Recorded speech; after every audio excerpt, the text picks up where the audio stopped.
The first thing to know is that the essay is actually graded in half points. Now, I don't know why ETS doesn't just make it out of 12 instead of 6 in that case. The way that the rubric is written, the half points are rounded up. So 6 and 5.5 have the same description. There's not a lot of information about the difference between those specific half points, but you can imagine that it is a little bit of clarity and the example usage and your sentence structure and vocabulary and things like that. With respect to your scores, a 4 is going to indicate competence and adequacy. If you score a 4, you have very few errors that affect clarity, and this is the basic score that you really want to aim for. I have a ton of essay videos on my channel if you're looking for specific tips or examples on how to improve. The other super important thing to know is that colleges can actually see your essays.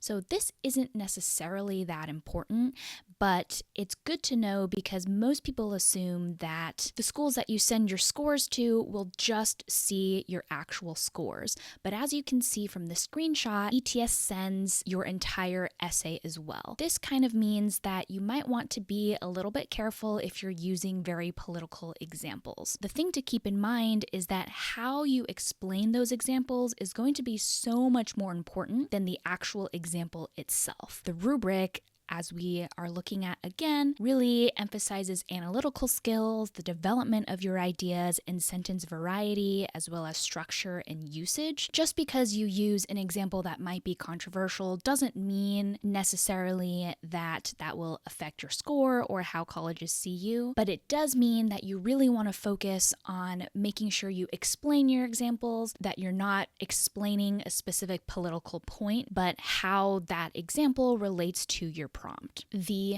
third thing to know is that the full list of possible ETS essay prompts is totally free online for you to access. Now, this really isn't for you to go through all of the prompts and make sure that you can answer any of them that pop up, because I think there are something like 160. That's really not practical and it's not helpful. There's a way better use of your time if you're studying for the quant or the verbal sections or even working on your applications overall. The idea of having all of these available really is to give you an idea of the style and the most common themes. I've done thorough analysis of all the available prompts that are currently up, and I've broken down all of the prompts into 5 different categories, with society and education being the most common prompts that show up. What that means is really questions about how society should run, what success looks like, education, the role of it, how colleges and universities especially should educate their students. And if you want the full analysis and how to use that information, you can send me an email and I can send you some more information about that. You will also see that there is an AI grader that ETS has provided that can provide you a score and feedback on your essays. So it's called Score It Now. There's not a whole lot of information about exactly how it works, but from what ETS has published about it, it's basically the same AI tool that they use for actual grading. That doesn't mean that your actual essay is being graded solely by AI.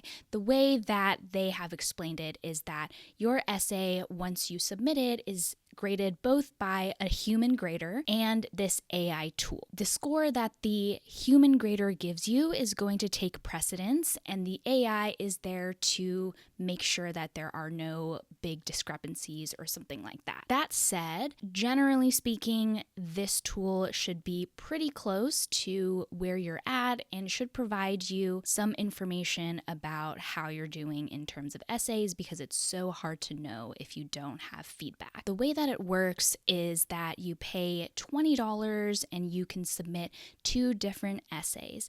And these, ETS has said, are authentic prompts. The only drawback to this, they've said there are only 4 prompts total, so it's not a whole lot of practice that you can do, but it should be sufficient if you're using it correctly. Once you submit those 2 essays, you'll get a score and a little bit of feedback. And then there are also other samples or other example topics that you can submit and score as well. So this is a really good tool if you need some feedback on your essays, if you're worried about it, or if the program that you're applying to might consider that option. There's a little bit more information about how you can actually practice. So it'll let you use a practice experience or a test experience. And that's really just to give you a choice between seeing different types of prompts and actually going through the entire process versus having a little bit more of that test experience, timed portion, and a little bit more pressure. In my opinion, the most ideal way to use this is probably to do 2 test experiences, but either way, it's a good way to make sure that you are addressing the actual style of the ETS essays and get some adequate feedback. The next thing to know is that while there are no strict guidelines on this, generally speaking, the length of your essay does matter.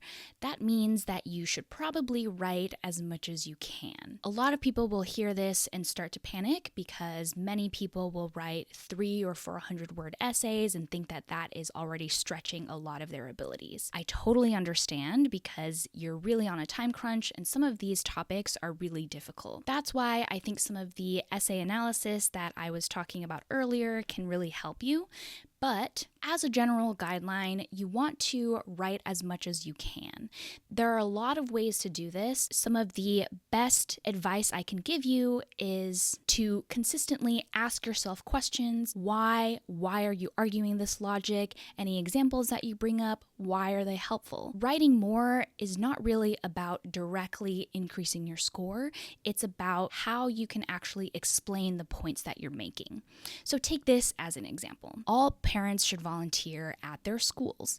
The argument might be that it helps them support their children. So if that is going to be your first paragraph, you can ask yourself, how? Why should parents get involved at the school? Are there other places or reasons that might make more sense? Additionally, why should it be a requirement rather than a suggestion or a good opportunity for parents? You don't necessarily need to answer every single question or address every counterfactual, but you can get the idea that any argument that you make, you can expand on it by asking yourself different types of questions, especially the 5 W's and how. Now, the last thing I want to cover is that you really need to be careful if you are reading a lot of essay guides that are popular online. So as you can see, there are a lot of claims on Reddit that people's scores have been canceled because their essays are, quote, too similar to other products or essays online. This happens a lot because people use the same practice materials, especially, for example, GregMat, where he talks about a few specific examples that are really helpful. People are often drawing on all of those examples. You don't want to fall into this trap. It doesn't mean that you can't use those examples. It just means that as you prepare and as you memorize these examples, make sure that you have your own wording, that you're not using exact phrases or explanations that other people are probably going to use as well. It sounds like a lot of these people ended up getting their scores uncanceled, but you really don't want to put yourself in this position because you're just going to be extremely stressed out. What you want to do instead is focus on the principles.